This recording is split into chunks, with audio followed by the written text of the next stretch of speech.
Hello viewers কি খবৰ আপোনালোকৰ পগ্ৰেছিভ ব্লগৰ আনটা ভিডিঅ'লৈ আপোনালোক সকলোকে স্বাগতম জনাইছোঁ। পৰহি নিশাই মানে বাতৰিটো চাইছোঁ, মনটো বহুত বেয়া লাগিল।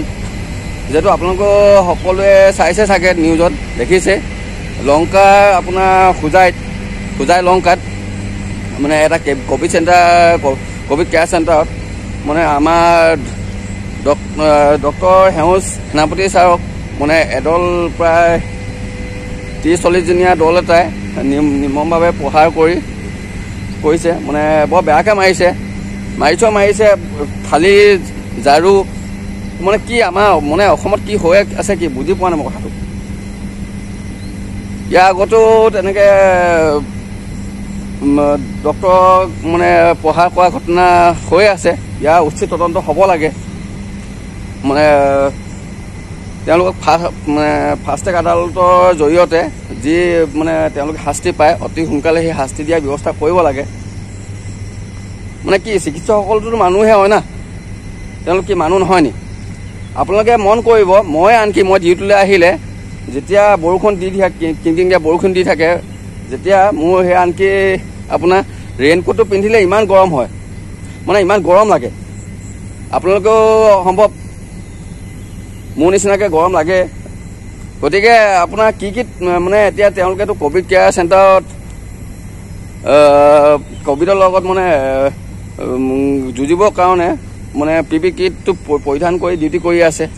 কি তেওঁলোক মানুহ নহয় নি? তেওঁলোকৰ কি গৰম বা তেওঁলোকৰ ভয় ভাৱ নাথাকে? তেওঁলোকৰ কি পৰিয়াল নাই নি? চবৰেতো আছে। আমি সাধাৰণ জনসাধাৰণে মানে কৰোণাৰ কাৰণে আমাৰ ভয় হয়, আৰু কি ডক্টৰসকলৰ ভয় নহয় নি? মানে নিউজটো চাই বহুত বেয়া লাগিল। মানে আচলতে নিউজটো মোৰ এইটো ভিডিঅ'টো কৰাত বহুত পলমেই হৈছে। ইয়াৰ আগতে আচলতে কৰিব লাগিছিলে, কিন্তু সময় পোৱা নাই, যিহেতু অলপ বিজি আছোঁ। মানে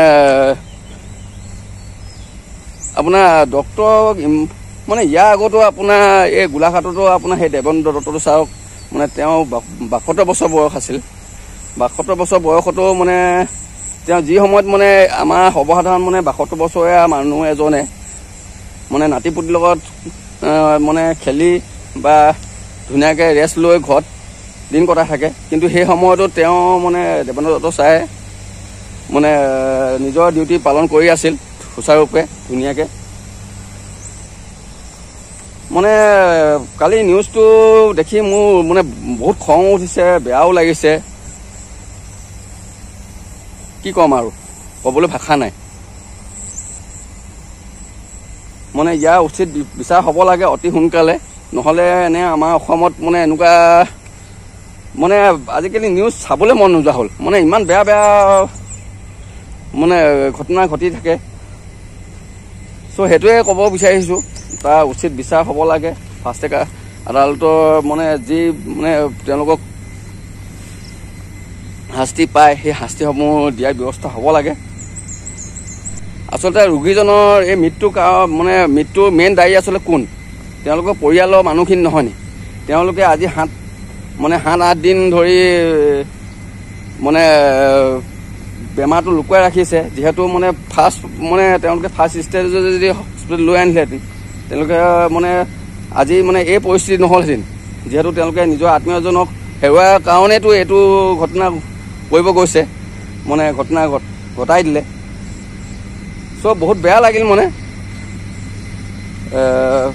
যিহেতু ইয়াৰ কাৰণে সম্পূৰ্ণ দায়ী তেওঁলোকে, ডক্টৰজন নহয়।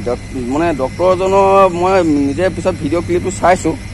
ডক্টৰজনেতো আহি মানে তেওঁ মানে কাৰণ মৰ্ণিং শ্বিফ্টৰ মানুহখিনিয়ে তেওঁলোকৰ নিজৰ দায়িত্ব পালন কৰি আছে। আকৌ নাৰ্ছগৰাকীও মানে ইমান মানে লগতে থকা নাৰ্ছগৰাকীও ইমান হেৰিকৈ মাৰিছে। মানে লেট্ৰিনত লুকাই মানে তত পোৱা নাই, নিজৰ হেৰিয়ৰ ৰুমত লুকাইছে, তাতো গৈ দৰজা ভাঙি মাৰিছে, ডিঙি চেপিছে। মানে নাৰ্ছগৰাকী চাইছোঁ, ইমান বেয়া লাগিলে মনটো। চ' ভিডিঅ'টো ইমানেই আছিলে আজি, যাতে মানে পুনৰ আমাৰ অসমত এনেকুৱা ঘটনা আকৌ নহয়, তাৰ কাৰণে চৰকাৰো মানে এখন ভাল আইন এখন ইয়াৰ কাৰণে লাগে, হয় যদি দিবই লাগে, আইন ব্যৱস্থা কৰিব লাগে। এই ভিডিঅ'টোৰ জৰিয়তে মই সমগ্ৰ অসমবাসী ৰাইজলৈ এটা অনুৰোধ জনাইছোঁ যে আমি সকলোৱে মানে কোভিড প্ৰট'কল মানি চলিব লাগে, যিহেতু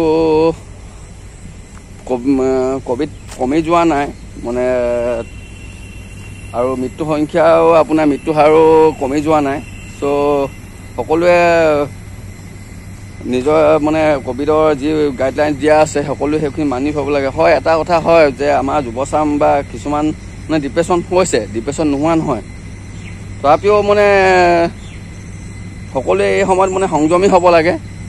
মই তাকে সকলোলৈ অনুৰোধ জনাইছোঁ, আৰু মানে যাতে দিনা এনেকুৱা আৰু এটা ঘটনা নহয়, যিহেতু ইয়াৰ আগতো ডক্তৰক মানে মাৰপিটৰ ঘটনা ঘটি আছে আমাৰ অসমত। চ' দুনাই এনেকুৱা হ'ব নালাগে, তাই কামনা কৰিছোঁ।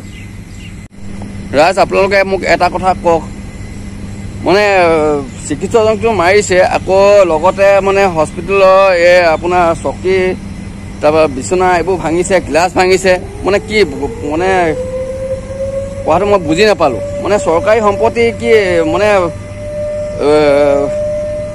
যে আমাৰ কিবা এটা ভাইলেঞ্চ হ'লে যে চৰকাৰী সম্পত্তি জ্বলাই দিয়া হয় বা ভাঙি চিঙি গুৰমাৰ মানে কয়, চুৰমাৰ কৰে, কি মই মানে এইটো বুজি নাপাওঁ। মানে কি কাৰণে কয়, কি চৰকাৰী সম্পত্তিত কি আমাৰ নিজৰ অংশীদাৰ নাথাকে নি?